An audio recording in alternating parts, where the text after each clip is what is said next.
So, my name is Randolph Peresso. I'm an assistant head at Sigewi Primary, one of the partner schools, and I'm going to do a short presentation on lesson study.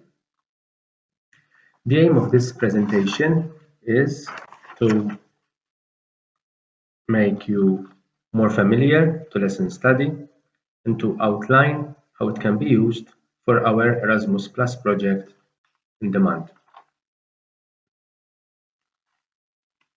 Many teachers across the world prepare their lessons on their own.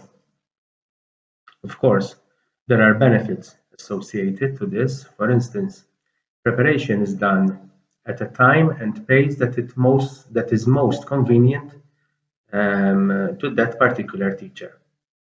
It is also more efficient in terms of time taken to complete as opposed to when preparation is done without a group. However, solitary preparation is also a limiting factor in the teacher's professional growth. The problem is that they can get stuck within the same paradigm, within the same set of values, ideas, and strategies used, and also tasks given. Lesson study gives teachers the opportunity to collaborate together, and if done correctly, it nudges them to explore new teaching strategies. You are now going to watch a short video. It shows how primary school in Australia has adopted lesson study as a tool.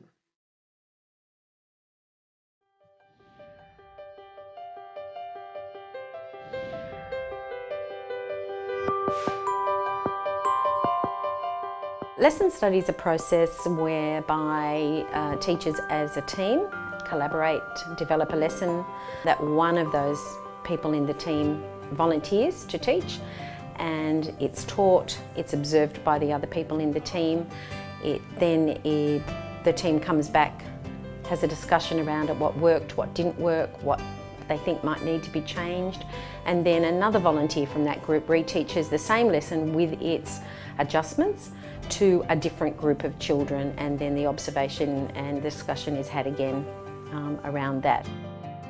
The team leaders were the first people to do the lesson study and be the person to teach the lesson, and that way everybody felt it was okay. Lesson study is a very non-judgmental strategy to use. It's not about the teacher because the lesson is developed as a team, and it is a team effort, so it's around the strategy itself. It's not the teacher, it's not individualised. We're not looking at the teacher, we're looking at the strategy, we're looking at the things that are happening in classrooms to improve student outcomes.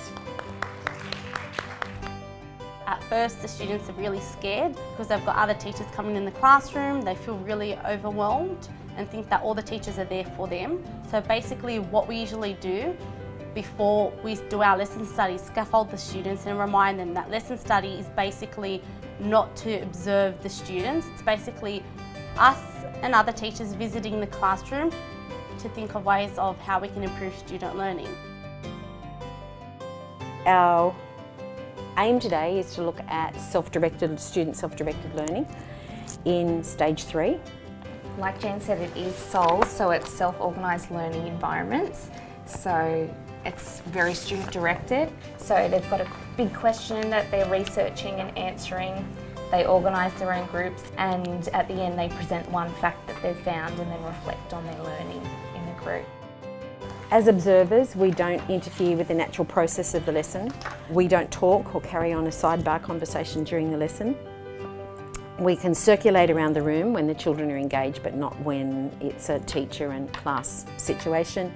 We stand to the back and the sides, and it's about the goals of the lesson. It's not about Amanda's teaching or Amanda. It's about the goals of the lesson, what's happening in the lesson, and what we can see from there. And of course, we're embedding all of those things that we've been talking about and learning about in professional learning. Why is SOLS important? Why are those skills important? I know you all came up with your own success criteria. You've got them on your checklist. Hands up who can give me one example of something that they put for their success criteria.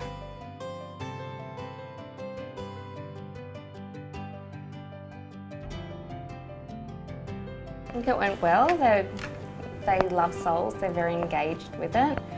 You can see that they self-organise. I think they're just so engaged with the process, and you can see that they're connecting the skills, they're connecting the success criteria, and they're doing that in other subjects as well now.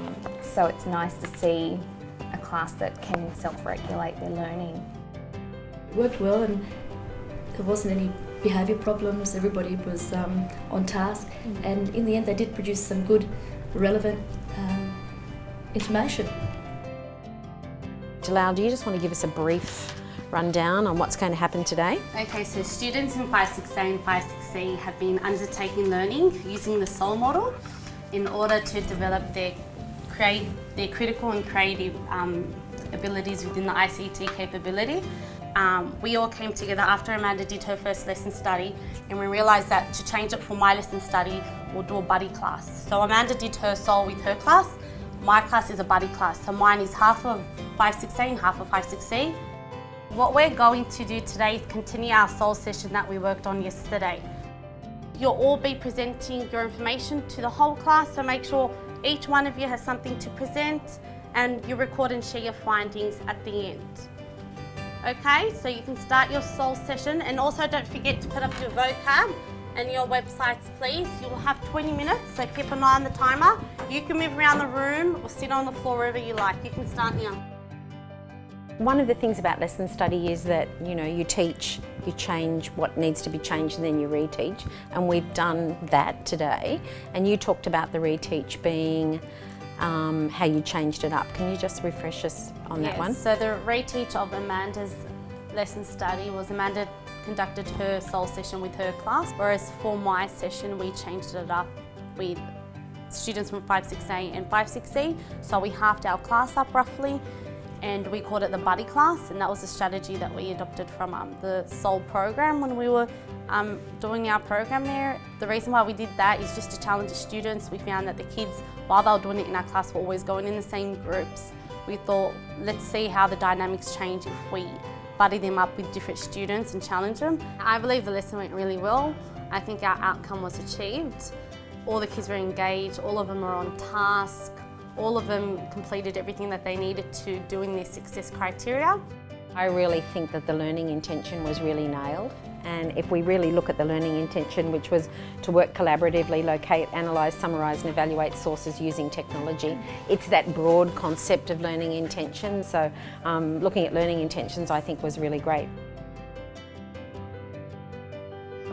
Difficulties is mainly the pressure of it.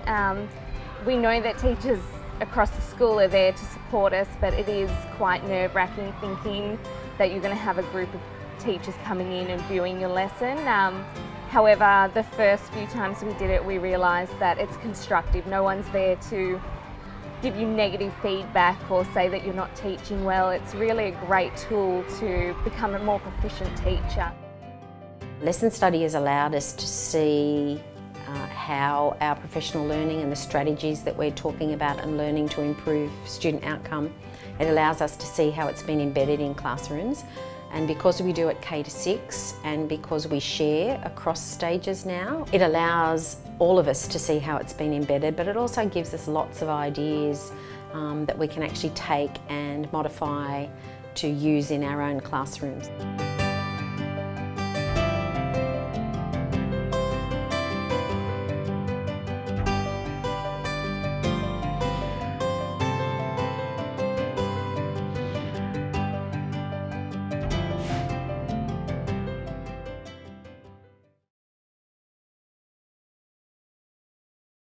In reality, there are various ways how lesson studies can be conducted, but roughly all of them have the following elements.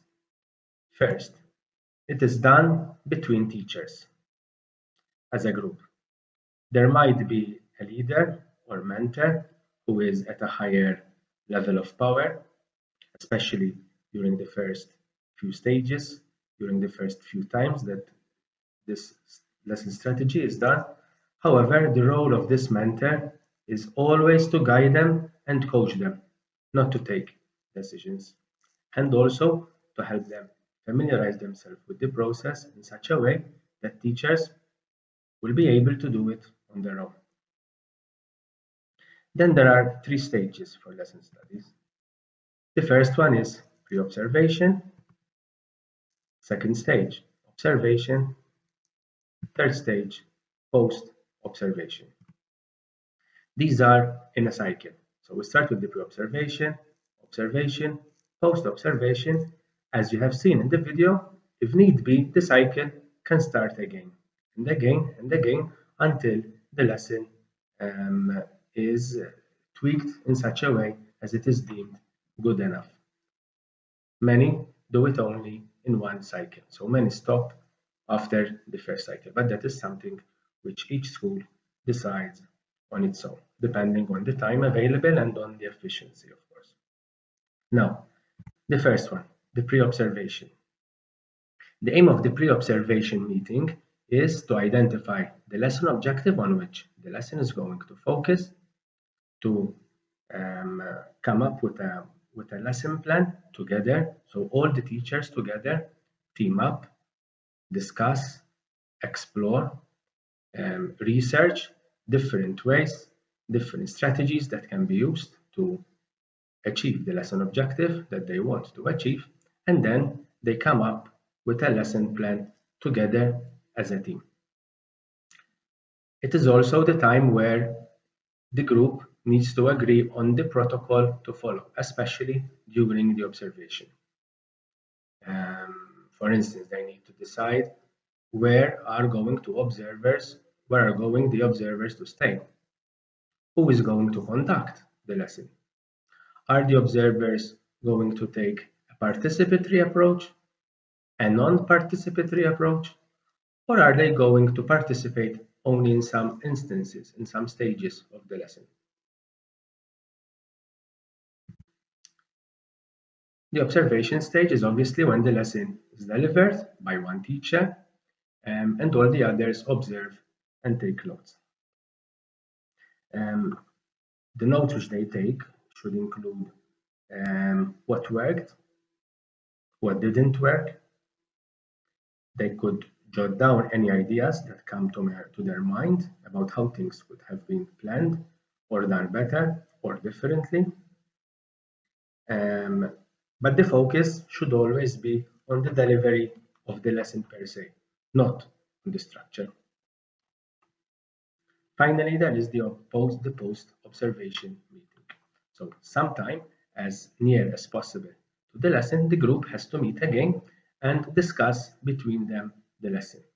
And they need to discuss on what they have observed and on what they have jotted down on their observation notes. So they need to discuss what has worked during the lesson, what didn't work, why, how could it have been done differently for teaching to be more effective, and for learning to be made more easier, deeper, and more long-lasting. This is possibly where teachers need more guideship, more mentorship, more coaching to keep the discussion focused and to keep it moving forward in such a way as so that it would be constructive and forward-looking. For this project, we're going to use lesson study. So we're going to use we're going to do the 3 stages, the pre-observation, the observation, and the post-observation. For the pre-observation, the lesson plan is going to be prepared by the host teacher. So this is one deviation, one way how we're going to deviate from how lesson studies are usually conducted. So there is not going to be any discussion between the group, but the lesson plan is going to be planned by the host teacher. And then, but the protocol needs to be discussed together.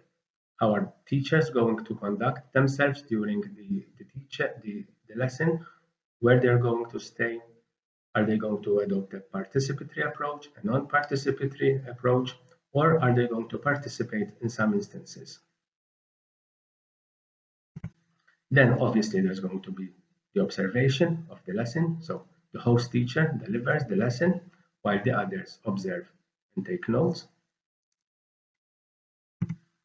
And finally, there's going to be the analysis of the lesson based on what teachers have jotted down in their observation notes.